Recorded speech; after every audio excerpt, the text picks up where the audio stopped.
ഇന്ന് നമ്മോടൊപ്പമുള്ളത് UNCCS foundation ഡയറക്ടറും കേന്ദ്ര സംസ്ഥാന സർക്കാരുകളുടെ ഭിന്നശേഷി അഡ്വൈസറും സംസ്ഥാന സർക്കാർ ഭിന്നശേഷി വിഭാഗത്തിൻ്റെ പ്രശ്നങ്ങൾ പഠിക്കാൻ നിയോഗിച്ച ഏകാംഗ കമ്മീഷനുമായ ഡോക്ടർ MK ജയരാജാണ്.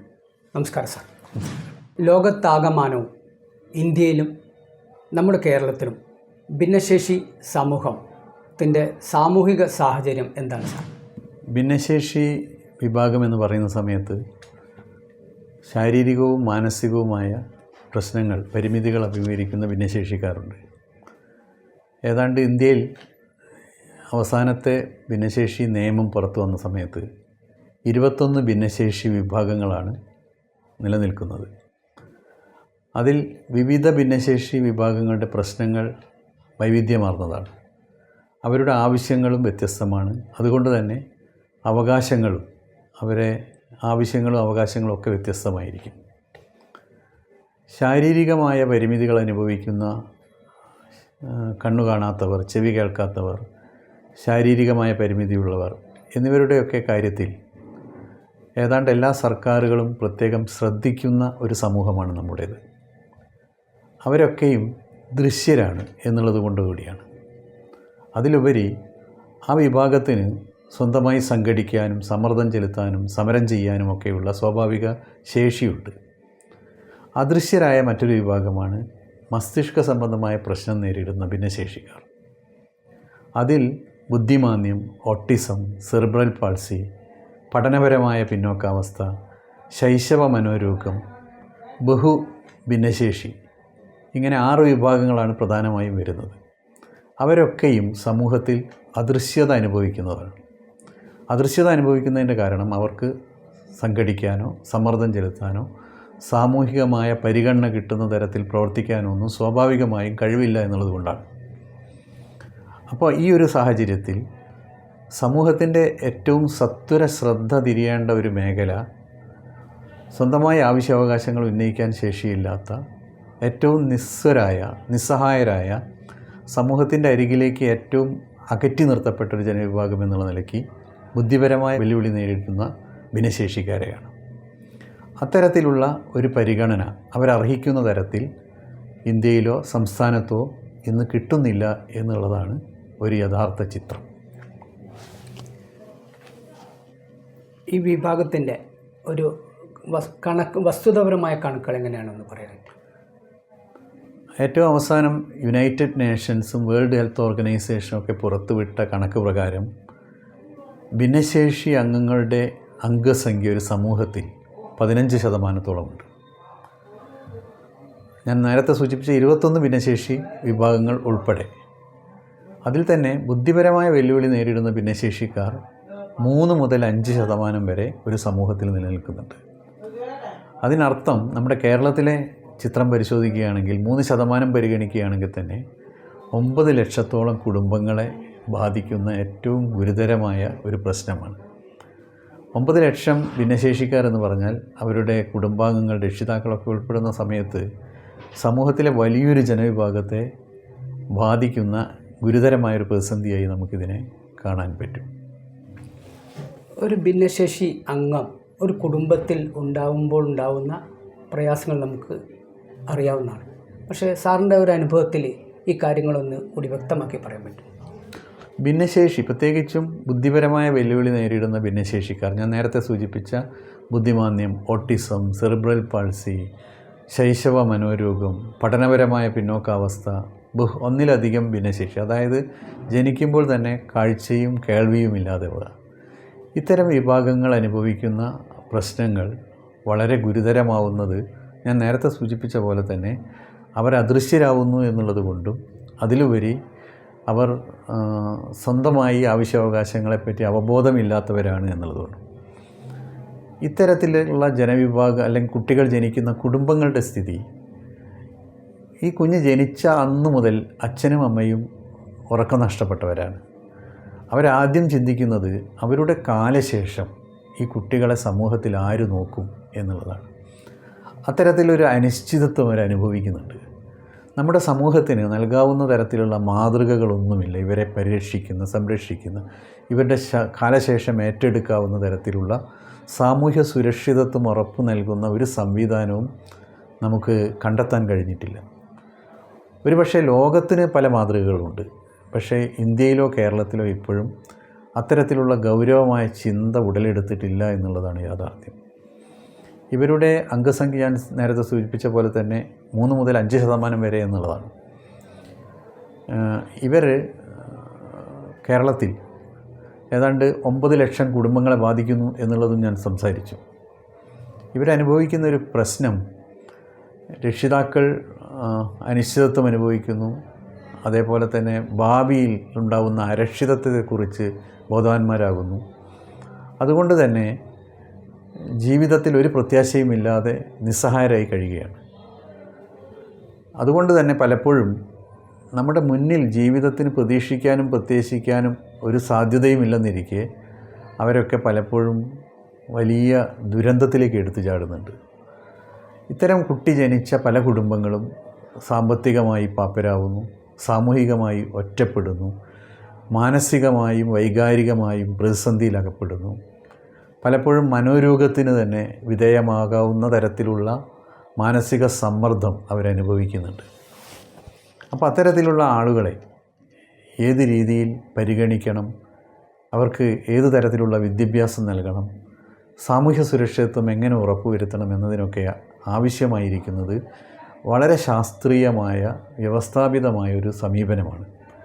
ആ സമീപനം ഇവിടെ ഉരുത്തിരിഞ്ഞു വരുന്നില്ല എന്നുള്ളത് കൊണ്ടാണ് ഈ കുടുംബങ്ങൾ അനുഭവിക്കുന്ന നേരത്തെ സൂചിപ്പിച്ച ആത്മഹത്യ പോലുള്ള ദുരന്തങ്ങൾ അവർ നേരിടേണ്ടി വരുന്നത്. അതുകൊണ്ട് തന്നെ സമൂഹത്തിൻ്റെ സത്വര ശ്രദ്ധ ഏറ്റവും അടിയന്തരമായി ഈ വിഭാഗത്തിന് ഉണ്ടാവേണ്ടതുണ്ട്.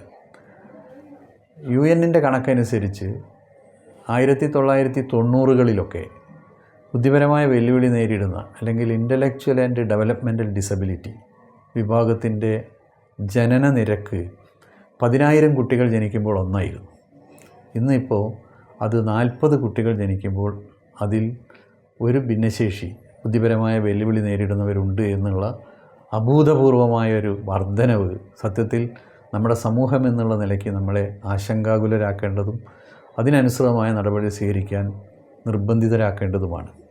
സർ, എന്തുകൊണ്ടാണ് ഈ ഭിന്നശേഷി കുട്ടികൾ കുടുംബങ്ങളിൽ ജനിക്കപ്പെടുന്നത്? അതിലെന്തെങ്കിലും പ്രത്യേക കാരണങ്ങൾ കണ്ടെത്താൻ കഴിഞ്ഞിട്ടുണ്ടോ? അല്ലെങ്കിൽ അത്തരം പ്രവണതകൾ മനുഷ്യ സമൂഹത്തിൽ നിന്ന് ഇല്ലാതാക്കുന്നതിനുള്ള ശാസ്ത്രീയമായ എന്തെങ്കിലും ഗവേഷണങ്ങൾ നടക്കുന്നുണ്ടോ? മസ്തിഷ്ക സംബന്ധമായ ക്ഷതം അല്ലെങ്കിൽ അപഭ്രംശം അതാണ് ബുദ്ധിപരമായ വെല്ലുവിളി നേരിടുന്നതിന് കാരണം. ദൗർഭാഗ്യവശാൽ നമ്മുടെ ശാസ്ത്ര ലോകത്തിന് മസ്തിഷ്കത്തെ സംബന്ധിച്ചുള്ള പഠനങ്ങളൊന്നും വളരെയേറെ നടക്കുന്നുണ്ട് എന്നുള്ളത് സമ്മതിക്കാമെങ്കിലും ഒരവസാന വാക്ക് പറയാവുന്ന തരത്തിലേക്ക് പരിഹാരമായിട്ടില്ല എന്നുള്ളതാണ് യാഥാർത്ഥ്യം. അത്രയേറെ സങ്കീർണമായ ഒരു അവയവമാണ് മസ്തിഷ്കം.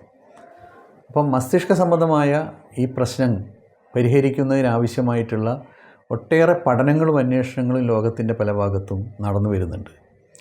അവരുടെ വിദ്യാഭ്യാസ മണ്ഡലത്തിൽ, അവരുടെ ആരോഗ്യ മണ്ഡലത്തിൽ ഇത്തരത്തിലുള്ള കുട്ടികൾ ജനിക്കാതിരിക്കാനുള്ള പ്രതിരോധ മാർഗങ്ങൾ, ഇതിനൊക്കെ വളരെ ആസൂത്രിതവും ശാസ്ത്രീയവുമായ സമീപനം സ്വീകരിക്കുന്ന ഒട്ടേറെ ലോകരാജ്യങ്ങളുടെ മാതൃകകൾ നമ്മുടെ മുമ്പിലുണ്ട്. പക്ഷേ ഇതൊക്കെ പറയുമ്പോഴും അംഗസംഖ്യ വർദ്ധിക്കുന്നു എന്നുള്ളത് ഒരു ആഗോള പ്രതിഭാസമാണ്. ഇന്ത്യയിലോ കേരളത്തിലോ അല്ല. മാത്രമല്ല ഈ ഒരു പ്രശ്നം നിലനിൽക്കുന്നത്. അതിൻ്റെ ഒരു കാരണം ബുദ്ധിപരമായ വെല്ലുവിളി നേരിടുന്നതിൻ്റെ കാരണങ്ങളുടെ 70% ഇന്നും 70% മാത്രമേ ശാസ്ത്രലോകത്തിന് അറിയുന്നുള്ളൂ. 30% കാരണങ്ങൾ എന്തെന്ന് പ്രവചിക്കാൻ കഴിയാത്ത തരത്തിലുള്ള ആ മേഖലയിലുള്ള അന്വേഷണങ്ങൾ ഇനിയും പുരോഗമിക്കേണ്ടതായിട്ടാണ് ഉള്ളത്.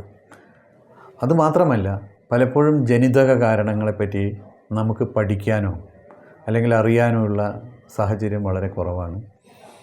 ഗർഭാവസ്ഥയിലും പ്രസവ സമയത്തുമുണ്ടാകുന്ന അപകടങ്ങൾ, രോഗങ്ങൾ ഇതൊക്കെ തടയാൻ കഴിയാത്തതാണ്.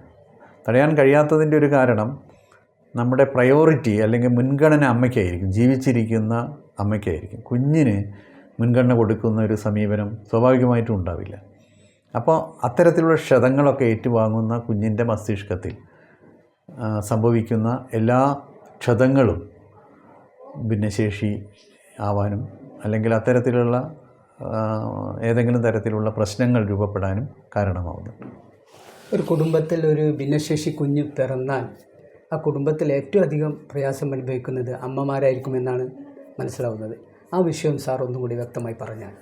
പൊതുവേ ഭിന്നശേഷി മേഖലയുടെ ഒരു വലിയ പ്രശ്നം ഇപ്പോഴും നമ്മൾ അഭിമുഖീകരിക്കാതിരിക്കുന്നൊരു വിഷയം അതിൻ്റെ ജെൻഡർ ഡിസ്ക്രിമിനേഷനാണ്. അത് സ്വാഭാവികവുമാണ്. സ്ത്രീകൾ ഈ മേഖലയിൽ വലിയ പ്രതിസന്ധി അഭിമുഖീകരിക്കുന്നുണ്ട്. ഭിന്നശേഷി അനുഭവിക്കുന്ന സ്ത്രീകളുടെ കാര്യത്തിലായാലും ശരി, ഭിന്നശേഷി കുഞ്ഞുങ്ങളുള്ള സ്ത്രീകളുടെ കാര്യത്തിലായാലും ശരി, നമ്മുടെ സമൂഹത്തിൽ അവർക്ക് ഒരു തരത്തിലുള്ള വിവേചനം നേരിടുന്നുണ്ട് എന്നുള്ളതാണ് യാഥാർത്ഥ്യം. പലപ്പോഴും നമ്മുടെയൊക്കെ ഒരു സാമൂഹ്യ വ്യവസ്ഥയിൽ പുരുഷ കേന്ദ്രിതമായ ഒരു സമൂഹം എന്നുള്ള നിലയ്ക്ക് സ്ത്രീകളെല്ലാം സഹിക്കാൻ വിധിക്കപ്പെട്ടവരാണ് എന്നുള്ള ഒരു രീതി നിലനിൽക്കുന്നത് കൊണ്ട് തന്നെ അതിന് ഉപരിയായി അമ്മയ്ക്ക് കുഞ്ഞുമായുള്ള ജൈവിക ബന്ധത്തിൻ്റെ ഒരു തീഷ്ണത ഹൃദയത്തിൽ ഉൾക്കൊള്ളുന്ന ഒരു വ്യക്തിയാണ് എന്നുള്ളതുകൊണ്ട് അച്ഛനില്ല എന്നല്ല പറയുന്നത്, പക്ഷെ അവരുടെ ജൈവിക ശരീരത്തിൻ്റെ ഭാഗമായിരുന്നല്ലോ ഈ കുട്ടി. അവർക്ക് പുരുഷനെ പോലെ പെട്ടെന്ന് ലളിതമായൊരു തീരുമാനം എടുക്കാൻ കഴിയുന്നില്ല, അമ്മയുടെ ഭാരമായി മാറുക. സത്യത്തിൽ കേരളത്തിലെ ഭിന്നശേഷി വിഭാഗത്തിൻ്റെ, പ്രത്യേകിച്ച് മസ്തിഷ്ക സംബന്ധമായ പ്രശ്നം നേരിടുന്ന ഭിന്നശേഷിക്കാരുടെ പ്രശ്നങ്ങളുടെ ഗുരുതരാവസ്ഥ ഉൾക്കൊള്ളാൻ സമൂഹം സന്നദ്ധമാവുന്നില്ലെങ്കിൽ ഇതിൻ്റെ എല്ലാ ഭാരവും ഇന്ന് ഏറ്റെടുക്കുന്നത് അമ്മമാരാണ്. ഈ ദുഃഖത്തിൻ്റെ സമ്മർദ്ദത്തിൻ്റെ ഭാരം സഹിക്കാൻ വയ്യാതെ പലപ്പോഴും പല അമ്മമാരും മാനസിക നില തെറ്റുന്ന സാഹചര്യമുണ്ട്. ഇപ്പോൾ ഒരു 18 വയസ്സ് കഴിഞ്ഞ ബുദ്ധിപരമായ വെല്ലുവിളി നേരിടുന്ന കുട്ടികളുടെ അമ്മമാരെയൊക്കെ ഒട്ടേറെ പേരെ ഞാൻ നേരിട്ട് ബന്ധമുള്ളതാണ്. ഈ 18 വർഷക്കാലം അവർ കുട്ടികളുടെ ജീവിതവുമായി ബന്ധപ്പെട്ട വലിയ സമരത്തിലാണ് ഏർപ്പെടുന്നത്. അതിൻ്റെ ഒരു ദുരന്തമായി അവർ മാനസിക നില തെറ്റുന്നുണ്ട്. അതോടൊപ്പം തന്നെ മുതിർന്ന ഭിന്നശേഷി കുട്ടികൾ അനുഭവിക്കുന്ന ഒരുപാട് പ്രശ്നങ്ങളുണ്ട്. ഓരോ വയസ്സ് കൂടുന്നതിനനുസരിച്ച് അവരുടെ സങ്കീർണത കൂടുകയാണ്. കുട്ടികളെ വളർത്താനും പരിശീലിപ്പിക്കാനും പലപ്പോഴും അവരുടെ പെരുമാറ്റ പ്രശ്നങ്ങൾ പരിഹരിക്കാനൊന്നുമുള്ള സാങ്കേതിക വിദ്യയോ അറിവോ ഒന്നുമില്ലാത്ത അമ്മമാർ അതുമായി ബന്ധപ്പെട്ടിട്ടുള്ള സമരത്തിലാണ്, അല്ലെങ്കിൽ ദുരന്തപൂർണമായൊരു ജീവിതത്തെ അഭിമുഖീകരിച്ചുകൊണ്ടിരിക്കുകയാണ്. അതിൻ്റെ ഭാഗമായി ഈ കുട്ടികൾക്കും പ്രശ്ന സങ്കീർണമാവുന്നുണ്ട്. അതോടൊപ്പം തന്നെ അമ്മമാർക്കും ഇതിൻ്റെ പ്രയാസവും പ്രതിസന്ധി അഭിമുഖീകരിക്കുന്ന സാഹചര്യം നിലനിൽക്കുന്നുണ്ട്. അങ്ങ് കേന്ദ്ര സംസ്ഥാന സർക്കാരുകളുടെ ഭിന്നശേഷി അഡ്വൈസറാണ് നമ്മൾ പറയേണ്ടായി. അതുമാത്രമല്ല, സംസ്ഥാന സർക്കാരിൻ്റെ ഏകാംഗ കമ്മീഷനായിരുന്നു. എന്തൊക്കെ നിർദ്ദേശങ്ങളാണ് ഈ വിഭാഗത്തിൻ്റെ ഉന്നമനത്തിന് വേണ്ടിയിട്ട് അങ്ങ് സർക്കാർ സമർപ്പിച്ചിട്ടുള്ളത്? 2013 അന്നത്തെ സർക്കാർ എന്നെ ഏകാംഗ കമ്മീഷനായി നിയോഗിച്ചത് കേരളത്തിലെ ബുദ്ധിപരമായ വെല്ലുവിളി നേരിടുന്ന വ്യക്തികളുടെ പ്രശ്നങ്ങൾ പഠിച്ച് സമഗ്രമായ റിപ്പോർട്ട് സമർപ്പിക്കാനാണ്. അതിൻ്റെ ഭാഗമായി ഞാൻ കേരളത്തിലെ ഏതാണ്ട് 30,000-ഓളം ഈ പ്രശ്നം അനുഭവിക്കുന്ന ആളുകളെ നേരിൽ കണ്ടു. അതിൽ നിന്ന് അവരോട് എനിക്ക് സ്വീകരിക്കാനായ നിവേദനങ്ങളുടെ എണ്ണം 15,000-ആണ്. ഈ 15,000 നിവേദനത്തിലും കണ്ണീരിറ്റുന്ന ദുരന്ത കഥകളുടെ ഒരു സമാഹാരമാണ്. അത് പരിശോധിച്ചപ്പോൾ സത്യത്തിൽ ഞാൻ കാണാത്ത തരത്തിൽ, ഞാൻ ഈ മേഖലയിൽ പ്രവർത്തിക്കുന്ന ഒരു വിദഗ്ധൻ എന്ന നിലയ്ക്ക് ഇതപര്യന്തം ശ്രദ്ധയിൽപ്പെടാത്ത ഒരുപാട് സങ്കീർണ പ്രശ്നങ്ങൾ അവർ നേരിട്ട് വെളിപ്പെടുത്തുകയുണ്ടായി. അതെല്ലാം സമാഹരിച്ച് ഒരു പ്രത്യേക സോഫ്റ്റ്വെയറിൻ്റെ സഹായത്തിൽ ഓരോ പ്രശ്നങ്ങളും കണ്ടെത്തി ഏതാണ്ട് 450ഓളം വിവിധ പ്രശ്നങ്ങളാണ് അവർ അഭിമുഖീകരിച്ചിരുന്നത്. ഇതെല്ലാം ഒരു 168 ശുപാർശകളായി ഗവൺമെൻറ്റിന് കൊടുത്തു. അത് ഗവൺമെൻറ്റിന് സമർപ്പിച്ചു. സത്യത്തിൽ അന്നത്തെ മുഖ്യമന്ത്രിയുടെയും സാമൂഹികക്ഷേമ വകുപ്പ് മന്ത്രിയുടെയും ആരോഗ്യ വകുപ്പ് മന്ത്രിയുടെയും വിദ്യാഭ്യാസ വകുപ്പ് മന്ത്രിയുടെയൊക്കെ നേതൃത്വത്തിൽ വളരെ സജീവമായ ചർച്ച നടത്തുകയും ഇത് പെട്ടെന്ന് പരിഹരിക്കാൻ ആവശ്യമായ നടപടികൾ സ്വീകരിക്കണമെന്ന് തീരുമാനിക്കുകയും ചെയ്തു. അതുമായി ബന്ധപ്പെട്ട മന്ത്രിമാർ, സെക്രട്ടറിമാർ, ഡയറക്ടർമാർ ഇവരുടെ ഒരു ഉന്നതതല യോഗത്തിൽ എന്നെ കൂടി പങ്കെടുപ്പിച്ച് അതിൻ്റെ വിശദാംശങ്ങളൊക്കെ വിശദീകരിച്ച് പഠിച്ച് അന്ന് ഉണ്ടായ ഒരു തീരുമാനത്തിൻ്റെ ഭാഗമായിട്ടാണ് കേരളത്തിൽ ബുദ്ധിപരമായ വെല്ലുവിളി നേരിടുന്ന ഭിന്നശേഷിക്കാരുടെ പ്രശ്നങ്ങൾ ഇത്ര തീക്ഷ്ണമാണെന്നും തീവ്രമാണെന്നും അത് അടിയന്തരമായി പരിഹരിക്കേണ്ടതാണെന്നുള്ള ഒരു നിലയിലേക്ക് സമൂഹം എത്തിപ്പെടാൻ പറ്റി. മാധ്യമങ്ങളൊക്കെ വളരെ നല്ല നിലയിൽ അതിനോട് സഹകരിച്ചു, സഹായിച്ചു. വലിയ തോതിൽ ആ വിഷയങ്ങളൊക്കെ ചർച്ച ചെയ്യുന്ന സാഹചര്യമുണ്ടാക്കി. എനിക്ക് തോന്നുന്നു കേരളത്തിലെ വളരെ പ്രമുഖ പത്രങ്ങൾ പോലും 2 or 3 എഡിറ്റോറിയൽ എഴുതിയിട്ടുണ്ട് ഈ വിഷയവുമായി ബന്ധപ്പെട്ടിട്ട്. എന്നിരുന്നാലും നമ്മുടെ ഈ മേഖല അഭിമുഖീകരിക്കുന്നൊരു പ്രശ്നം എന്തെന്ന് വെച്ചാൽ, മറ്റ് ഭിന്നശേഷി വിഭാഗങ്ങൾക്ക് കേരളത്തിൽ കിട്ടുന്ന പരിഗണന ബുദ്ധിപരമായ വെല്ലുവിളി നേരിടുന്ന ഭിന്നശേഷിക്കാർക്ക് കിട്ടുന്നില്ല. ഒരുപക്ഷെ കേരളത്തിലെ ബുദ്ധിപരമായ വെല്ലുവിളി നേരിടുന്ന ഭിന്നശേഷിക്കാർ ഇന്ത്യയുടെ സാഹചര്യവുമായി തട്ടിച്ചു നോക്കുകയാണെങ്കിൽ ഭേദപ്പെട്ട അവസ്ഥ, അത് കേരളത്തിൻ്റെ പ്രത്യേകമായൊരു സാമൂഹ്യ നിലയുടെ ഭാഗമായിട്ടാണ്. പക്ഷേ കേരളത്തിലെ മറ്റ് ഭിന്നശേഷി വിഭാഗങ്ങൾ, സ്വന്തം ആവശ്യ അവകാശങ്ങൾ ഉന്നയിക്കാൻ ശേഷിയുള്ള മറ്റ് ഭിന്നശേഷി വിഭാഗങ്ങളുമായി നമ്മൾ താരതമ്യം ചെയ്യുകയാണെങ്കിൽ ഇവർ ഏറ്റവും ഭീകരമായ പിന്നോക്കാവസ്ഥയും വിവേചനവും സമൂഹത്തിൽ അനുഭവിക്കുന്നുണ്ട് എന്നുള്ളത് ഒരു വസ്തുതയാണ്. ഭാഗ്യവശാൽ അന്ന് ആ 168 ശുപാർശകളിൽ ഏതാണ്ട് 140 ശുപാർശകൾ ഗവൺമെൻറ് പരിഗണിക്കുകയും നടപടികൾ എടുക്കാനുള്ള ശ്രമം നടത്തുകയും, പക്ഷേ ഉദ്ദേശിച്ച തരത്തിലുള്ള വേഗത നമ്മുടെ സമൂഹത്തിൻ്റെ നമ്മുടെ വ്യവസ്ഥയുടെ ഭാഗമായി അതിന് കിട്ടുന്നില്ല. അതല്ലെങ്കിൽ ഈ പ്രശ്നത്തെ ഉൾക്കൊള്ളാനുള്ള ഒരു സംവേദനക്ഷമത നമ്മുടെ ഉദ്യോഗസ്ഥ വൃന്ദത്തിന് ഇനിയും ആർജിച്ചിട്ടില്ല. രാഷ്ട്രീയ നേതൃത്വത്തിന് അത്തരത്തിലുള്ള പരിഗണിക്കേണ്ട വിഷയമാണ് എന്നുള്ളൊരു തോന്നൽ ഇനിയും ഉൽപ്പാദിപ്പിക്കപ്പെട്ടിട്ടില്ല എന്നുള്ള ഒരു ദുരന്തമാണ് ഇന്ന് നമ്മൾ അനുഭവിക്കുന്നത്. സംസ്ഥാനത്ത് എത്ര സ്ഥാപനങ്ങളുണ്ട് ഈ വിഭാഗത്തിൻ്റെ ഉന്നമനത്തിന് വേണ്ടി പ്രവർത്തിക്കുന്നത്? എന്തൊക്കെയാണ് അവരുടെ പ്രധാനപ്പെട്ട പ്രവർത്തന രീതികൾ? ബുദ്ധിപരമായ വെല്ലുവിളി നേരിടുന്ന ഭിന്നശേഷിക്കാരുടെ കാര്യം കൂടുതൽ നമ്മൾ ഊന്നേണ്ടതുണ്ട് എന്നുള്ളതാണ്. കാരണം മറ്റ് ഭിന്നശേഷി വിഭാഗങ്ങൾ, ഇപ്പം ചെവി കേൾക്കാത്ത, കണ്ണ് കാണാത്ത, ശാരീരിക പരിമിതിയുള്ള അവരുടെയൊക്കെ പ്രശ്നങ്ങളെ നല്ല രീതിയിൽ തന്നെ കേരള സമൂഹം അഭിമുഖീകരിക്കുന്നുണ്ട്, അല്ലെങ്കിൽ അതിനെ അഭിസംബോധന ചെയ്യുന്നുണ്ട്.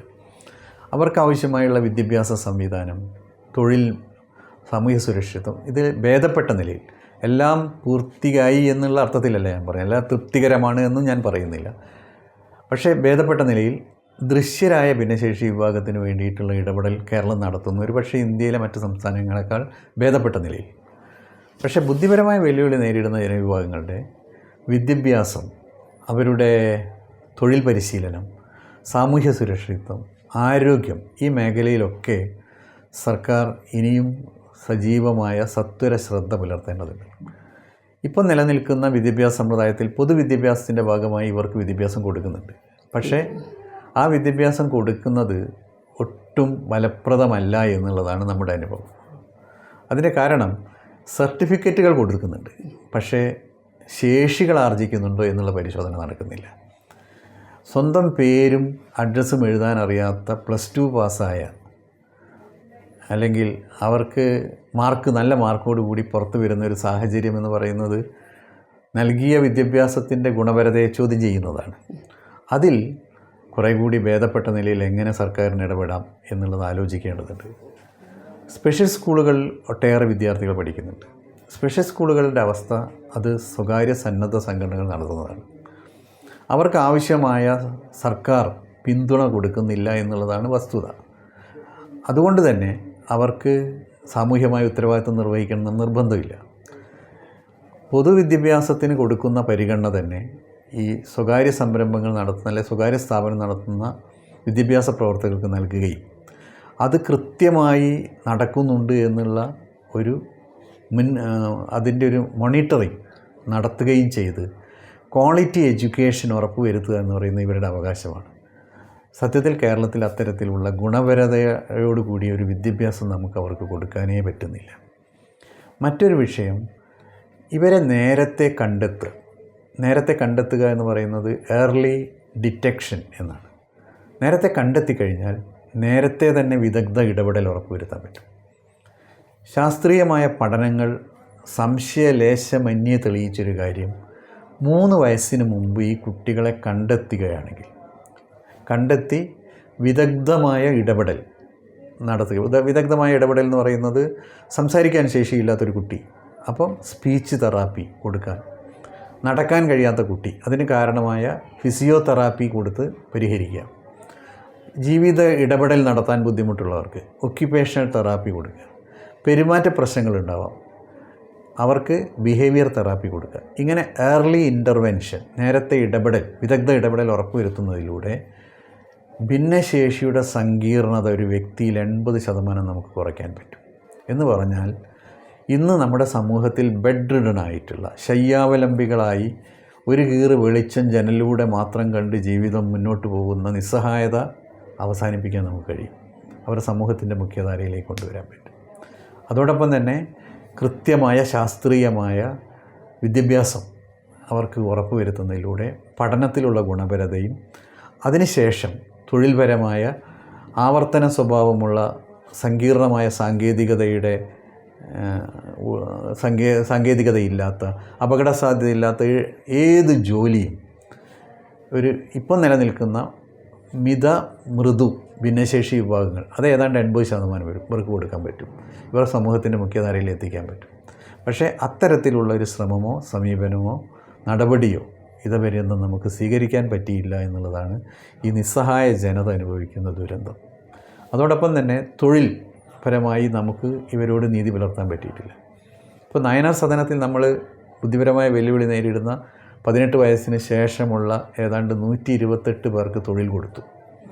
ഈ തൊഴിൽ കൊടുത്തത് അവരുടെ തൊഴിൽപരത അല്ലെങ്കിൽ എംപ്ലോയബിലിറ്റി സ്കിൽ വർദ്ധിപ്പിച്ച് അതിന് പരിശീലനം കൊടുത്ത് അത് 3 മുതൽ 1 വർഷം വരെ നീണ്ടു നിൽക്കുന്ന കാലയളവിൽ പരിശീലനം കൊടുത്ത് ഇവിടുത്തെ സ്വകാര്യ സ്ഥാപനങ്ങളുമായി സഹകരിച്ച് ഏതാണ്ട് 30ഓളം സ്വകാര്യ സ്ഥാപനങ്ങൾ നമ്മളോട് അതിനുവേണ്ടി സഹകരിക്കും. ഇത്തരം കുട്ടികൾക്ക് ജോലി കൊടുക്കാൻ സന്നദ്ധത പറഞ്ഞുകൊണ്ട് നമ്മളുമായി സഹകരിക്കുന്നുണ്ട്. അവരതിൽ നിന്ന് വലിയ എന്തെങ്കിലും പ്രതീക്ഷിച്ചിട്ടൊന്നുമല്ല. ഈ സമൂഹത്തിനോട് ഞങ്ങൾക്ക് പ്രതിബദ്ധതയുണ്ട് എന്നുള്ള അർത്ഥത്തിലാണ് അവർ ഈ കുട്ടികളെ ജോലിക്ക് എടുക്കുന്നത്. 128 പേർ ജോലി ചെയ്യുന്നുണ്ട്. കഴിഞ്ഞ ദിവസം ഇവിടെ KMCT മെഡിക്കൽ കോളേജിൽ 20 കുട്ടികൾ ജോലി ചെയ്യുന്നുണ്ട്. അവിടുത്തെ മറ്റ് ആവർത്തന സ്വഭാവമുള്ള പല ജോലികളിലാണ് ഉള്ളത്. അതിൽ 20 പേരെ മാത്രം അവിടെ ജോലി ചെയ്യുന്ന 20 പേരെ മാത്രം പ്രത്യേകം നമ്മളിവിടെ ഒരു മീറ്റിംഗ് വിളിച്ചു. അപ്പോൾ പറയുന്നത് 5 ആളുകൾ, ആ കുട്ടി അമ്മമാരുണ്ടായിരുന്നു, അല്ലെങ്കിൽ രക്ഷിതാക്കൾ കൂടെ ഉണ്ടായിരുന്നു. 5 കുടുംബങ്ങളുടെ കുടുംബത്തിലേക്കുള്ള ഏക വരുമാനം ഇന്ന് കുട്ടികൾ ചെയ്യുന്ന ജോലിയാണ്. അതിനർത്ഥം ജീവിതത്തിൽ ഏറ്റവും വലിയ ഭീകരമായൊരു ബാധ്യതയാണ് ഈ കുട്ടിയെന്ന് കരുതി വരുന്ന ഒരു മനുഷ്യനെ ഇവരൊരു കോൺട്രിബ്യൂട്ടിംഗ് ഫാമിലി മെമ്പർ എന്നുള്ള നിലയിലേക്ക് വളർത്തിയെടുത്തതിൻ്റെ ഗുണപരമായി ആ രക്ഷിതാക്കളെ നീക്കുന്നൊരു വലിയൊരു ആശ്വാസമുണ്ട്. അതിലൊരു അമ്മ പറഞ്ഞതാണ് എന്നെ ഇപ്പോഴും വേട്ടയാടിക്കൊണ്ടിരിക്കുന്ന ഒരു വിഷയം. അതായത് ആ അമ്മ ചെറുപ്പത്തിൽ കുഞ്ഞിൻ്റെ ചെറുപ്രായത്തിലൊക്കെ എപ്പോഴും ദൈവത്തോട് പ്രാർത്ഥിച്ചു കൊണ്ടിരുന്നത് ഞാൻ മരിക്കുന്നതിന് മുമ്പ് എൻ്റെ ഈ കുഞ്ഞിനെ മരിക്കണേ എന്നായിരുന്നു. ഇന്ന് ആ അമ്മ ക്യാൻസർ രോഗിയാണ്. ക്യാൻസർ രോഗിയായ അമ്മയെ ചികിത്സിക്കുന്നത് മകനാണ്, ഈ കുട്ടിയാണ്. അപ്പോൾ അമ്മ പറഞ്ഞത് എൻ്റെ പ്രാർത്ഥന വലിച്ചിരുന്നെങ്കിൽ ഞാനിന്ന് ഭൂമുഖത്തേ ഉണ്ടാവില്ല. അപ്പം അങ്ങനെയാണ് നമ്മുടെ ജീവിതത്തിന് അത്തരത്തിലുള്ള നമ്മുടെ കണക്ക് കൂട്ടലിൻ്റെ അപ്പുറത്തെ ചില കണക്ക് കൂട്ടലുണ്ട് എന്നുള്ളതാണ് അമ്മ പറഞ്ഞ് അവസാനിപ്പിച്ചത്. അപ്പോൾ അത്തരത്തിൽ ആളുകളെ നമുക്ക് ഉയർത്തിക്കൊണ്ടുവരാൻ പറ്റും. ഈ സാഹചര്യത്തെ കൂടുതൽ ആളുകളിലേക്ക് എത്തിക്കുക, അവരുടെ കുടുംബത്തിനൊരു സുരക്ഷിതത്വം നൽകുക, ഒരു സമാധാനവും ശാന്തിയും, ഏറ്റവും ചുരുങ്ങിയത് സമാധാനത്തോട് മരിക്കാനുള്ളൊരു സാഹചര്യമെങ്കിലും ഉറപ്പ് നൽകുക എന്ന് പറയുന്നത് സാമൂഹ്യ ബാധ്യതയാണ് എന്നാണ് ഞാൻ കരുതുന്നത്. സർക്കാരിൻ്റെ ഒരു ഇടപെടൽ കൊണ്ട് മാത്രം ഈ പ്രശ്നങ്ങൾക്ക് പരിഹാരം കാണാൻ കഴിയുമെന്ന് തോന്നുന്നില്ല. അങ്ങനെ വരുമ്പോൾ നമ്മുടെ നാട്ടിലെ രാഷ്ട്രീയ പ്രസ്ഥാനങ്ങൾ, സാമൂഹ്യ സംഘടനകൾ, മതപ്രസ്ഥാനങ്ങൾ ഇവർക്കൊക്കെ ഇതിനകത്ത് എന്താണ് ചെയ്യാൻ വേണ്ടി കഴിയുക? സത്യത്തിൽ ഈ ഒരു വിഷയം നമ്മുടെ സമൂഹത്തിൽ ഏതെങ്കിലും കുടുംബങ്ങൾക്കോ ഏതെങ്കിലും സന്നദ്ധ സംഘടനകൾക്കോ മാത്രമായി പരിഹരിക്കാൻ പറ്റുന്നതേയല്ല. ഇതൊരു സാമൂഹ്യ പ്രശ്നമാണ്. അതിലുപരി ഇതൊരു കാരുണ്യ പ്രശ്നവുമല്ല, ഇതൊരു മനുഷ്യാവകാശ പ്രശ്നമാണ്. നമ്മളെപ്പോലെ തന്നെ ജീവിക്കാൻ ഈ കുട്ടികൾക്കും സമൂഹത്തിലുള്ള അവകാശമുണ്ട്. നീതി അവരോട് നമുക്ക് നിഷേധിക്കുന്നുണ്ട് എന്നുള്ളതാണ്. കാരണം നമ്മൾ അനുഭവിക്കുന്ന ഈ പ്രിവിലേജ്, ഉദാഹരണം പറയുകയാണെങ്കിൽ എനിക്ക് ഭിന്നശേഷിയുള്ള കുട്ടിയില്ല എന്നുള്ളത് എൻ്റെ ഒരു പ്രിവിലേജാണ്. അതിനർത്ഥം ഭിന്നശേഷി കുട്ടികൾക്ക് കിട്ടേണ്ട പലതും എൻ്റെ കുട്ടിക്ക് കിട്ടിയിട്ടുണ്ട്. വിദ്യാഭ്യാസം, സമൂഹത്തിലുള്ള പരിഗണന ഒക്കെ. ഒരു സമൂഹത്തിൽ, നീതിയുക്തമായൊരു സമൂഹത്തിൽ ഒരു ജനവിഭാഗത്തിന് നീതി നിഷേധിക്കുകയും മറ്റൊരു ജനവിഭാഗത്തിന് പ്രിവിലേജ് കിട്ടുകയും ചെയ്യുമ്പോൾ അതിൽ നീതിയുടെ ഒരു അപഹരണം നടക്കുന്നുണ്ട്. നീതി നിഷേധം നടക്കുന്നുണ്ട്. സമൂഹത്തിൻ്റെ നീതി എന്ന് പറയുന്നത് അതിൻ്റെ ഉപ്പാണ്. അപ്പം ഞാൻ അനുഭവിക്കുന്ന എല്ലാ ആനുകൂല്യത്തിനും അവസരങ്ങൾക്കും എനിക്ക് എപ്പോഴും കൃതാർത്ഥത ഉണ്ടാവേണ്ട, ഇതൊന്നും അനുഭവിക്കാതെ ഒരു ജനവിഭാഗമുണ്ട്. അവരത് കൂടി അപഹരിച്ച ഒരു ജീവിതത്തിൻ്റെ ഒരു കറ എന്നിൽ ഒളിഞ്ഞിരിപ്പുണ്ട് എന്നുള്ള തിരിച്ചറിവാണ് നമുക്ക് സമൂഹത്തിന് നൽകാൻ ചെയ്യുന്ന ഏറ്റവും വലിയൊരു സന്ദേശം എന്ന് തോന്നുന്നു. അപ്പോൾ സ്വാഭാവികമായും നമ്മൾ അവർക്ക് വേണ്ടി നിലനിൽക്കും. അവരുടെ പ്രശ്നത്തോട് നമ്മൾ ക്രിയാത്മകമായി പ്രതികരിക്കും. അത്തരത്തിലുള്ളൊരു കൃതാർത്ഥത അല്ലെങ്കിൽ ഗ്രാറ്റിറ്റ്യൂഡ് നമുക്ക് ജീവിതത്തോടുണ്ടാകുമ്പോൾ ഈ കുട്ടികളെയും കൂടെ നിർത്തേണ്ടതാണ്. ഇവരും എൻ്റെ മകനെപ്പോലെ എൻ്റെ മകളെപ്പോലെ അവകാശങ്ങൾ അർഹതപ്പെട്ടവരാണ്. അവരുടെ നിസ്സഹായാവസ്ഥ കൊണ്ട് അത് നിഷേധിക്കപ്പെടുന്നു. ആ ചോദ്യം ചെയ്യാനോ അന്വേഷിക്കാനോ അല്ലെങ്കിൽ ആവശ്യപ്പെടാനോ കഴിയാത്ത നിസ്സഹായതയെ നമ്മൾക്ക് നമ്മുടെ വാക്കുകൊണ്ട്, നമ്മുടെ എഴുത്തുകൊണ്ട്, നമ്മുടെ സാന്നിധ്യം കൊണ്ടൊക്കെ ശക്തി പകരാൻ കഴിയും. അങ്ങനെ പകരുമ്പോഴാണ് സമൂഹം ഒരു സംസ്കാര സമ്പന്നമാവുന്നത്. അത് സംസ്കാര സമ്പന്നതയിലേക്കുള്ള ഒരു നടത്തം കൂടിയാണ് ഇവരോട് നമ്മൾ ചെയ്യുന്ന ഓരോ പ്രവർത്തനവും നീതിയും എന്നാണ് ഞാൻ വിചാരിക്കുന്നത്. അങ്ങ് സൂചിപ്പിക്കേണ്ടായി ധാരാളം കുടുംബങ്ങൾ ഇതിൻ്റെ വൈഷമ്യം അനുഭവിക്കുന്നുണ്ട്. അപ്പോൾ ഇത്തരം കുടുംബങ്ങൾക്കൊരു സപ്പോർട്ട് അല്ലെങ്കിൽ അവർക്കൊരു പിന്തുണ നൽകാൻ സർക്കാരിന് എന്താണ് ചെയ്യാൻ കഴിയുക? സർക്കാരിന് ഇത് ഞാൻ പറയുന്നത് സർക്കാരിൻ്റെ ഒരു മുൻഗണനയിലേക്ക് ഇത് വന്നിട്ടില്ല. ഇവരുടെ വിദ്യാഭ്യാസത്തെ പറ്റി ചർച്ച ചെയ്യുമ്പോഴും അവരുടെ തൊഴിലിനെ പറ്റി ചർച്ച ചെയ്യുമ്പോഴൊക്കെ നമ്മൾ ബന്ധപ്പെട്ടവരുമായൊക്കെ ഇടപെടുന്ന സമയത്ത് ബോധ്യപ്പെട്ടൊരു കാര്യം, ഇതിൻ്റെ ഒരു സങ്കീർണത ഇനിയും ഉൾക്കൊണ്ടിട്ടില്ല. സത്യത്തിൽ ഇതിലും ആളുകൾ ആത്മഹത്യയിലേക്ക് പോകുമെന്നുള്ളതാണ് യാഥാർത്ഥ്യം. അതിൽ സമ്പത്ത് ഒരു ഘടകമേ അല്ല. കാരണം അതിനുപരിയായിട്ടുള്ള പ്രശ്നങ്ങളാണിത്. കഴിഞ്ഞ ദിവസം കൊടുങ്ങല്ലൂരുണ്ടായ ഒരു കുടുംബ ആത്മഹത്യ. ആ അച്ഛനും അമ്മയും വളരെ വലിയ സമ്പന്നരാണ്, തൊഴിലുണ്ട്. പക്ഷേ കുഞ്ഞ് ഓട്ടിസം ബാധിച്ച കുഞ്ഞാണ് എന്നുള്ള തിരിച്ചറിവിൽ നിന്ന് എൻ്റെ കുഞ്ഞിന് കിട്ടാത്തൊരു ജീവിതം എനിക്ക് വേണ്ട, ഞങ്ങൾക്ക് വേണ്ട, അല്ലെങ്കിൽ എൻ്റെ കുഞ്ഞ് ഭാവിയിൽ അനുഭവിക്കുന്ന ദുരന്തങ്ങൾ ഇനി പരിഹരിക്കപ്പെടാത്ത ദുരന്തമാണ് എന്നുള്ള തിരിച്ചറിവിൽ നിന്ന് ജീവിതം അവസാനിപ്പിക്കാൻ തീരുമാനിക്കുന്ന ഒരു നിസ്സഹായ അവസ്ഥയുണ്ട്. അപ്പോൾ അതിനെ നമ്മൾ സാമൂഹ്യമായിട്ട് തന്നെയാണ് പരിഹരിക്കേണ്ടത്.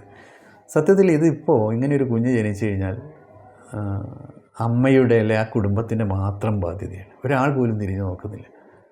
ആർക്കും അറിയില്ല ഇതിൻ്റെ ഗുരുതരം. ഞാൻ പറഞ്ഞില്ലേ, രാഷ്ട്രീയ നേതൃത്വത്തിന് പോലും നമ്മുടെ സാമൂഹ്യ പ്രതിബദ്ധതയുള്ള സമൂഹത്തിൽ പലപ്പോഴും കേരളീയ സമൂഹം വളരെ മുൻപന്തിയിലാണ് എന്ന കാര്യത്തിലൊന്നും സംശയമില്ല. എങ്കിൽ പോലും ഇത്തരം വേദന അനുഭവിക്കുന്ന ആളുകളോട് ഒരു ഐക്യദാർഢ്യമോ അല്ല ആഭിമുഖ്യമോ പ്രകടിപ്പിക്കുന്ന തരത്തിലുള്ള ഒരു സമീപനം ഇനിയും സ്വീകരിച്ചിട്ടില്ല. കേരളത്തിലെ ഏറ്റവും ഭീകരമായൊരു ചിത്രം ഞാൻ പറയുന്നത് എന്താണെന്ന് വെച്ചാൽ, കേരളത്തിൽ 625 കുടുംബത്തിൽ ഒരച്ഛനും അമ്മയ്ക്ക് 4 ഭിന്നശേഷി കുട്ടികളുണ്ട്. അവരൊക്കെ ഏത് ജീവിതമാണ് ജീവിക്കുന്നതെന്നുള്ളത് പരിശോധിച്ചിട്ടുണ്ടോ? ഞാൻ സർക്കാരിൻ്റെ മുമ്പിൽ ഒരു നിവേദനമായി മുന്നോട്ട് വെച്ചിരുന്നിരിക്കുകയാണ്. അതായത് നമ്മുടെ മുമ്പിൽ ഇപ്പം എക്സ്ട്രീം പോവർട്ടി, അതിദാരിദ്ര്യം പരിഹരിക്കുന്നതിന് വേണ്ടിയിട്ടൊരു പദ്ധതി ആവിഷ്കരിച്ചു. മുഖ്യമന്ത്രി വളരെ താല്പര്യത്തോടു കൂടി 63,008 ഫാമിലിയാണെന്നാണ് ഞാൻ ഓർക്കുന്നത്, അതിദാരിദ്ര്യം അനുഭവിക്കുകയാണ്. ആ കുടുംബത്തെ ദാരിദ്ര്യത്തിൽ നിന്ന് മുക്തമാക്കുന്നതിന് വേണ്ടി സർക്കാർ ഒരു പ്രത്യേക പദ്ധതി ആവിഷ്കരിച്ച് നടപ്പാക്കി. ഇപ്പോൾ ഏതാണ്ട് അത് അടുത്ത 2025 നവംബർ 1 എല്ലാവരും ദാരിദ്ര്യ വിമുക്തരായൊരു സംസ്ഥാനം കേരളമാവുന്നൊരു സാഹചര്യമുണ്ട്. അതേ നിലയിലുള്ള സവിശേഷമായ ശ്രദ്ധ ഈ ഭിന്നശേഷി വിഭാഗത്തിൻ്റെ വിഷയത്തിൽ സർക്കാരിൻ്റെ ഭാഗത്തുനിന്ന് ഉണ്ടാവേണ്ടതുണ്ട്. ഞാനിത് മുഖ്യമന്ത്രിയോട് നേരിട്ട് സംസാരിച്ചിട്ടുണ്ട്, നിവേദനമായിട്ട് കൊടുത്തിട്ടുണ്ട്. എനിക്ക് തോന്നുന്നു കഴിഞ്ഞ ഗവർണറുടെ നയപ്രഖ്യാപനത്തിലൊരു സൂചന പോലെ ഇതിനെ ശ്രമിക്കുമെന്ന് പറയുന്നുണ്ട്. പക്ഷെ അത്തരത്തിലൊരു ശ്രമം ആസൂത്രിതമായി നടത്തിക്കഴിഞ്ഞാൽ മറ്റൊന്നും കൊണ്ടല്ല, ഞങ്ങളെ പരിഗണിക്കുന്നൊരു സമൂഹം ഇവിടെയുണ്ട് എന്നുള്ള തിരിച്ചറിവിൽ നിന്നുള്ളൊരു ആശ്വാസമുണ്ട് അവർക്ക്. അല്ലെങ്കിൽ പ്രതീക്ഷയറ്റുപോകാത്തൊരു സാഹചര്യം സൃഷ്ടിക്കാനെങ്കിലും നമുക്ക് കഴിയും. ഇത് മാത്രമല്ല, ഈ പ്രശ്നങ്ങൾ പൂർണ്ണമായി പരിഹരിക്കാൻ കഴിയുന്നതാണ്. നമ്മുടെ മുമ്പിൽ ഒട്ടേറെ രാജ്യങ്ങളുടെ മാതൃകകളുണ്ട്. പ്രത്യേകിച്ചും സ്കാൻഡിനേവിയൻ രാജ്യങ്ങൾ, നോർവേ പോലെ, ഫിൻലൻഡ് പോലുള്ള രാജ്യങ്ങൾ. ഇത്തരത്തിലൊരു കുട്ടി ജനിച്ചാൽ അത് കുടുംബത്തിൻ്റെ ഏതെങ്കിലും തരത്തിലുള്ള ഒറ്റപ്പെട്ട ദുഃഖമായി പരിണമിക്കുന്നേയില്ല. കാരണം ഇത്തരത്തിലൊരു കുഞ്ഞിനെ ആ കുടുംബം ഏറ്റെടുത്ത് അവരെ പരിചരിക്കുന്നു, പരിഗണിക്കുന്നു എന്നുള്ള സാമൂഹ്യ ബാധ്യത സർക്കാർ ഏറ്റെടുക്കുകയാണ്. അതല്ലെങ്കിൽ ഇത്തരം അമ്മമാരും അച്ഛന്മാരും വലിയൊരു ഉത്തരവാദിത്തം ഏറ്റെടുക്കുന്നു എന്നുള്ള തരത്തിലുള്ള പരിഗണന സർക്കാർ നൽകുകയും അവർക്ക് മറ്റുള്ളവർക്ക് കിട്ടുന്നതിനേക്കാൾ വലിയ ആനുകൂല്യങ്ങൾ നൽകി പരിരക്ഷിക്കുകയും ചെയ്യുന്നു.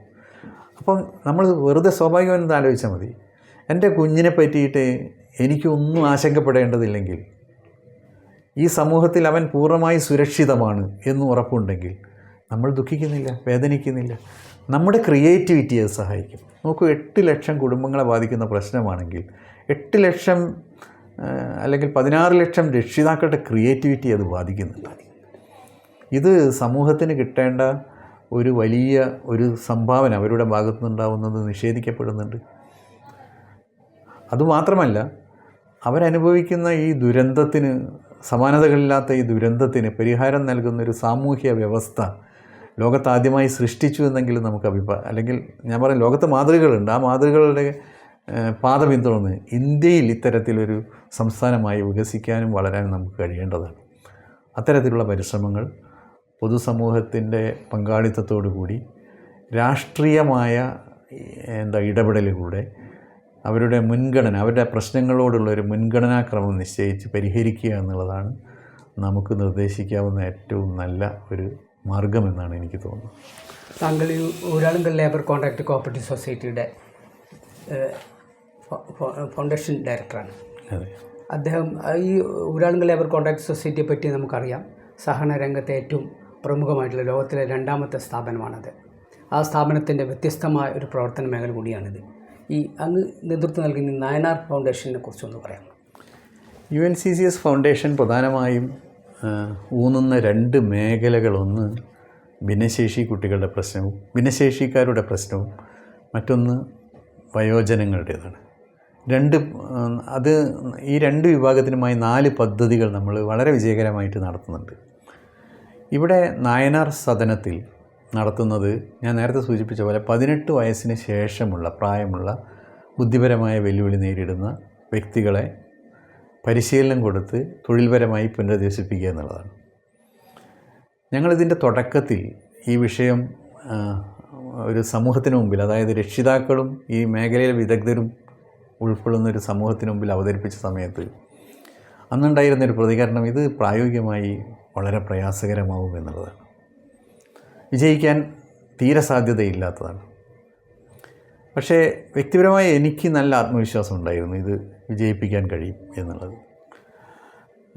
ഞങ്ങൾ അന്ന് തീരുമാനിച്ചത് 5 വർഷം കൊണ്ട് ഏറ്റവും കൂടിയാൽ 25 പേർക്കെങ്കിലും പുനരധിവാസം കൊടുത്ത് ഒരു മാതൃക, തൊഴിൽപരമായി ഒരു മാതൃക സൃഷ്ടിക്കണം എന്നുള്ളതാണ്.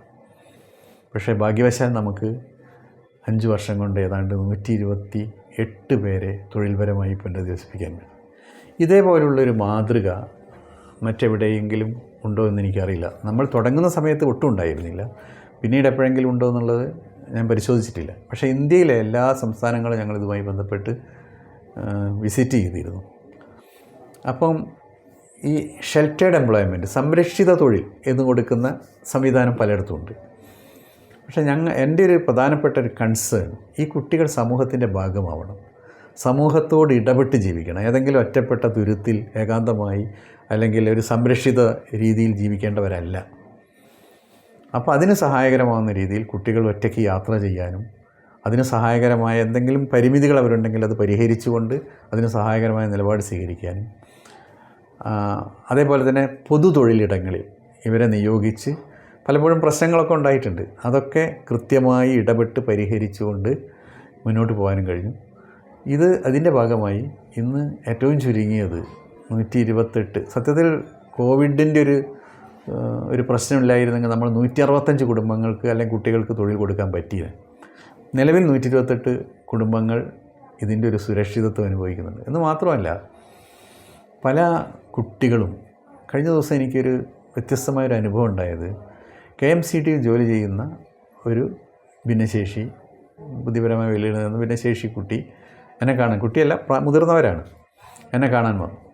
അപ്പോൾ വാതിലിന് ഇങ്ങനെ മുട്ടിയ സമയത്ത് ഞാൻ ചോദിച്ചത് എന്താണ്? സാറേ, എനിക്കൊരു പ്രശ്നമുണ്ട്, അതൊന്ന് പരിഹരിക്കാനാണ് വന്നത്.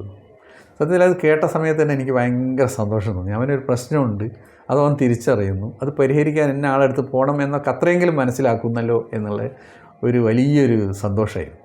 അപ്പം അവരിരുന്ന് എന്നോട് പറഞ്ഞു, ഇന്നലെ രാത്രി എനിക്ക് തീരെ ഉറങ്ങാൻ പറ്റിയില്ല. അച്ഛനും അമ്മയും തമ്മിൽ വലിയ ബഹളം. അച്ഛൻ കള്ളു കുടിച്ച് വന്നിട്ട് അമ്മയായിട്ട് ബഹളം. ഈ ശബ്ദത്തിൽ ഉറങ്ങാൻ പറ്റില്ല. അതുകൊണ്ട് എനിക്ക് ജോലിക്ക് പോകാൻ പറ്റുന്നില്ല. ആ പ്രശ്നമൊന്ന് സാറ് പരിഹരിച്ചു തരണം. കോഴിക്കോട്ടെ ഒരു ഓട്ടോറിക്ഷ ഡ്രൈവറാണ് അച്ഛൻ. അദ്ദേഹത്തെ അപ്പം തന്നെ വിളിച്ച സമയത്ത് അയാൾ വളരെ ദയനീയമായിട്ട് പറഞ്ഞു, സാർ ഞാൻ 3 സ്ഥലങ്ങളിൽ ഡി അഡിക്ഷൻ സെൻറ്ററിൽ പരീക്ഷണം നടത്തി എൻ്റെ മദ്യപാനം നിർത്താൻ വേണ്ടി. പക്ഷേ എനിക്ക് വിജയിക്കാൻ പറ്റിയിട്ടില്ല. എങ്കിൽ പോലും ഞാനുണ്ടാക്കുന്ന ബഹളം അവന് ഇത്ര സങ്കടപ്പെടുത്തുന്നുണ്ടെന്നുള്ളത് എനിക്കറിയില്ലായിരുന്നു. ഇനി അതൊരിക്കലും ഉണ്ടാവില്ല. ഞാൻ പറഞ്ഞു, മദ്യപാനം നിർത്താനുള്ളൊരു ശ്രമം നടത്തി നോക്കൂ, അല്ലെങ്കിൽ നിയന്ത്രണ വിധേയെങ്കിലും ആക്കൂ എന്നാണ്. ഞാൻ ശ്രമിക്കാമെന്നൊക്കെ പറഞ്ഞതിൻ്റെ എഴുന്നേൽക്കുന്നതിൻ്റെ ഇടയിൽ അയാൾ എന്നോട് പറഞ്ഞു, സാറ് എനിക്ക് വേണ്ടി ഇവനോടൊരു ശുപാർശ ചെയ്യാം. ഞാൻ ചോദിച്ചു, എന്താ? വീട് പണി നടക്കുകയാണ്, അപ്പോൾ ഇവനോടൊരു 2 ലക്ഷം കടം തരാൻ പറയണം. അപ്പോൾ ഞാൻ ചോദിച്ചു, അപ്പോൾ ഇവൻ്റെ കയ്യിൽ 4 ലക്ഷം രൂപ ഉണ്ട് ബാങ്കിൽ, ഇവൻ അധ്വാനിച്ച് ജോലി എടുത്ത പൈസ. അത് കേട്ട മാത്രമേ തന്നെ അവൻ പറഞ്ഞു, സാർ ഒറ്റ പൈസ കൊടുക്കില്ല, കാരണം കള്ളു കുടിച്ച് തീർക്കും. അപ്പോൾ ഞാൻ പറഞ്ഞു, കേട്ടില്ല, അവൻ പറയുന്നത് കേട്ടില്ലേ? അവന് നിങ്ങളൊരു വിശ്വാസം വരുന്ന രീതിയിലുള്ള പെരുമാറ്റം നിങ്ങളുടെ ഭാഗത്ത് ഉണ്ടാവുകയും അവന് ബോധ്യം വരികയും ചെയ്യുന്ന നിമിഷം ഞാൻ കടം വാങ്ങിച്ചു തരാം, ശ്രമിക്കട്ടെ എന്ന് പറഞ്ഞു പോയി. ഒരാഴ്ച കഴിഞ്ഞ് യാദൃച്ഛികമായി എന്നെ കണ്ട സമയത്ത് ഓടി വന്ന് എന്നോട് പറഞ്ഞു, സാറേ ഞാൻ 1 ലക്ഷം റുപ്യ അയാൾക്ക് അച്ഛന് കൊടുത്തിട്ടുണ്ട്, അതെനിക്ക് തിരിച്ചു വാങ്ങിച്ചു തരണേ. ഇത് നമ്മൾ കണ്ടില്ലേ, വലിയൊരു ബാധ്യതയാണ് എന്ന് കരുതുന്ന ഒരു മനുഷ്യൻ, ഒരു കുട്ടി, ഇത്തരത്തിലൊരു വ്യക്തി സമൂഹത്തിൽ പെരുമാറുന്ന രീതിയാണത്. അങ്ങനെ 100 അനുഭവങ്ങൾ നമുക്ക് ഈ ഇതുമായിട്ട് ബന്ധപ്പെട്ടിട്ടുണ്ട്. ഇതൊക്കെ വലിയ ഒരു സന്തോഷവും പ്രതീക്ഷയും പ്രത്യാശയും നൽകുന്നുണ്ട്. സത്യത്തിൽ ഈ പ്രവർത്തനത്തിൽ ULCC ഒക്കെ നമുക്കൊക്കെ അറിയാവുന്ന പോലെ തന്നെ ലാഭം പ്രതീക്ഷിച്ച് പ്രവർത്തിക്കുന്ന ഒരു സംവിധാനമേ അല്ല. വാഗ്ഭടാനന്ദ ഗുരുദേവൻ്റെ ദർശനത്തെ പിൻപറ്റിക്കൊണ്ട് പ്രവർത്തിക്കുന്ന ആ സ്ഥാപനത്തിൽ എനിക്ക് തോന്നുന്നു ആദ്യ കാലഘട്ടത്തിൽ തന്നെ സാമൂഹ്യ പ്രതിബദ്ധത ഉയർത്തിപ്പിടിച്ചിട്ടുണ്ട്. പലപ്പോഴും അതിനെ ചരിത്രമൊക്കെ വായിക്കുന്ന സമയത്ത് അത്ഭുതകരമായ രീതിയിൽ ഈ അത്തരത്തിലുള്ള തൊഴിലാളികൾ ഇത്ര ഉയർന്ന സാമൂഹ്യ പ്രതിബദ്ധതയും സാമൂഹ്യ ബോധവും അതിൻ്റെ ഒരു തുടർച്ചയാണ് ഇന്നിവിടെ നടക്കുന്നത്. നമ്മുടെ നാട്ടിൽ കോഴിക്കോട് സ്പെഷ്യൽ ഒളിമ്പിക്സ് നടക്കുകയാണ്. ആ കാര്യം കൂടി അങ്ങ് ഒന്ന് വിശദീകരിച്ചാൽ. സ്പെഷ്യൽ ഒളിമ്പിക്സ് കേരളത്തിലെ മലബാറിൽ പ്രത്യേകിച്ചും ഇത്രയും പങ്കാളിത്തത്തോടു കൂടി ആദ്യമായിട്ട് നടത്തുകയാണ്. ഏതാണ്ട് 5000-ഓളം കുട്ടികൾക്ക് സംസ്ഥാനത്തിൻ്റെ എല്ലാ ജില്ലകളിൽ നിന്നും ഇവിടെ വരുന്നുണ്ട്, പങ്കെടുക്കുന്നുണ്ട്. ഇതൊരു മത്സരം എന്നതിലുപരി സ്നേഹത്തിൻ്റെ ഒരു ഉത്സവമാണ്. അത് ആഘോഷമാക്കുക എന്നുള്ളതാണ്. പലപ്പോഴും പല കുട്ടികളും യാത്ര ചെയ്യാൻ പറ്റിയിട്ടുണ്ടാവില്ല, വീടിൽ നിന്ന് പുറത്തിറങ്ങാൻ പറ്റിയിട്ടുണ്ടാവില്ല. ഇത്തരത്തിലുള്ളൊരു ജനതതിയുടെ ഉള്ളിൽ നിന്ന് ആഹ്ലാദത്തോടു കൂടി ഇടപെടാൻ കഴിഞ്ഞിട്ടുണ്ടാവില്ല. അവരുടെ രക്ഷിതാക്കൾ ഇത്രയും ആഹ്ലാദം അനുഭവിച്ചിട്ടുണ്ടാവില്ല. കാരണം ഈ ദുരന്തത്തിൻ്റെ മുഖത്ത് ഇങ്ങനെ വേദനയോട് കൂടിയിരിക്കുന്ന എത്രയോ രക്ഷിതാക്കളുണ്ട്. അവർക്ക് സന്തോഷിക്കാൻ, ആഹ്ലാദിക്കാൻ അതിനുള്ളൊരവസരം, അത് ഇത്തരത്തിലൊരു വിഷയം പറഞ്ഞ സമയത്ത് ഞങ്ങളുടെ ബഹുമാനപ്പെട്ട ചെയർമാൻ രമേശൻ പാലേരി സാർ വളരെ താല്പര്യത്തോടു കൂടി മുന്നോട്ട് വന്നു എന്നുള്ളത് കൊണ്ടാണ് ഇത് നടക്കാനുള്ള കാരണം. അതിനുശേഷമാണ് നമ്മൾ കോഴിക്കോട് കോർപ്പറേഷനൊക്കെ ആയിട്ട് ബന്ധപ്പെട്ട് സംഘാടനത്തിൻ്റെയൊക്കെ ഒരു രീതിയിൽ മുന്നോട്ട് പോകാൻ ശ്രമിച്ചത്. ഇത് ഒരു കേവലം സ്പോർട്സ് എന്നതിലുപരിയായി ഈ വിഭാഗം അനുഭവിക്കുന്ന സാമൂഹ്യ പ്രശ്നം സമൂഹത്തിൻ്റെ മുന്നിൽ ഉന്നയിക്കാനുള്ളൊരവസരവും കൂടിയാണ്. ഇത്രയേറെ ജനങ്ങളുണ്ട്, 5000 പേരുണ്ട് എന്നുള്ളത് പോലും വലിയൊരു അത്ഭുതമായി തോന്നും. പക്ഷേ അത് 8,50,000 എന്നുള്ളത് ഓർക്കണം. അപ്പോൾ അത്തരത്തിൽ ഇവരുടെ ജീവിത പ്രശ്നത്തിലേക്ക് ഒരു ചൂണ്ടുവിരലാവാൻ, അവരുടെ പ്രശ്നപരിഹാരത്തിനൊരു സഹായകരമാവാൻ, അതോടൊപ്പം അവർക്ക് മനം മറന്ന് സ്നേഹത്തോടെ സന്തോഷത്തോടെ ആസ്വദിച്ച് കളിക്കാനുള്ള 3 രാപ്പകലുകൾ, അതാണ് സ്പെഷ്യൽ ഒളിമ്പിക്സ് എന്നുകൊണ്ട് നമ്മൾ ഉദ്ദേശിക്കുന്നത്. ഭിന്നശേഷി സമൂഹത്തിൻ്റെ പ്രശ്നങ്ങൾ പരിഹരിക്കാൻ കേന്ദ്ര സംസ്ഥാന സർക്കാരുകൾ, രാഷ്ട്രീയ നേതൃത്വങ്ങൾ, മതസാമൂഹിക സംഘടനകൾ എല്ലാവരും ഒന്നിച്ച് കൈകോർത്താൽ നമുക്ക് ഈ സമൂഹത്തെ മുന്നണിയിലെത്തിക്കാനും അവരുടെ പ്രശ്നങ്ങൾക്ക് പരിഹാരമുണ്ടാക്കാനും, അവർ ഒറ്റക്കല്ല, സമൂഹം അവരുടെ കൂടെയുണ്ട് എന്നുള്ള വാക്കുകളാണ് ഡോക്ടർ MK ജയരാജനിൽ നിന്ന് നമുക്ക് കേൾക്കാൻ വേണ്ടി കഴിഞ്ഞിട്ടുള്ളത്. ഈ സന്ദേശം കേരളമാകെ ഏറ്റെടുക്കുന്ന, ഭാരതമാകെ ഏറ്റെടുക്കുന്ന ഒരു സാമൂഹിക പശ്ചാത്തലം വളർന്നു വരട്ടെ എന്ന് ആശംസിക്കുകയാണ്. നമസ്കാരം.